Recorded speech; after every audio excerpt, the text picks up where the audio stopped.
नमस्कार मंडळी, या जेवायला असं तर श्लोक म्हटलाय, पण अजून जेवणच तयार नाही. तर इथे आता मी डोसा करणार होते आणि त्याच्याबरोबर पोटॅटोची ही भाजी करणार होते. आणि ही भाजी आमच्या घरात सर्वांना खूप आवडते, आम्ही खूप आवडीने खातो. म्हणून म्हटलं चला रेसिपी तुमच्यासोबत पण शेअर करते. इथे आता बटाटे उकडून घेतलेले आहेत. त्यानंतर तेलामध्ये जिरे मोहरी टाकले आणि उभा चिरलेला कांदा टाकलेला आहे. लसूण आणि हिरव्या मिरचीची पेस्ट इथे टाकलेली आहे.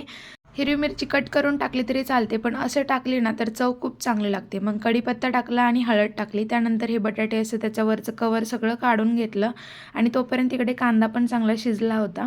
मग त्यामध्ये हे बटाटे टाकले आणि आता हे आपण एका चमचा आहे त्याच्यानेच आपण हे कट करायचे. अगोदरच जर कट करून टाकले ना मग त्याचा आकार तेवढाच राहतो. मी इथं पूर्ण बटाटे चांगले स्मॅश केले होते. त्यानंतर इथे चवीनुसार मीठ आणि बारीक चिरलेली कोथिंबीर टाकली. असं पूर्ण स्मॅश केलेले पोटॅटोची भाजी ना तमिळनाडूमध्ये केली जाते आणि तिथं आम्ही खाल्ली होती, म्हणून मला खूप आवडते. म्हणून मी पूर्ण स्मॅश करते. त्यानंतर इथे चटणीही करायला घेतली होती. लसूण मिरची पहिलेच वाटून घेतली होती. त्याच्यामध्ये कोथिंबीर टाकली आणि भाजलेले थोडेसे शेंगदाणे आणि खोबरं टाकलेलं आहे, ओलं खोबरं. आणि अगदी थोडंसं आलं टाकायचं, चवीनुसार मीठ टाकायचं आणि 1 चमचा जिरे टाकायचे आणि चांगलं हे वाटून घ्यायचं आपण मिक्सरमध्ये.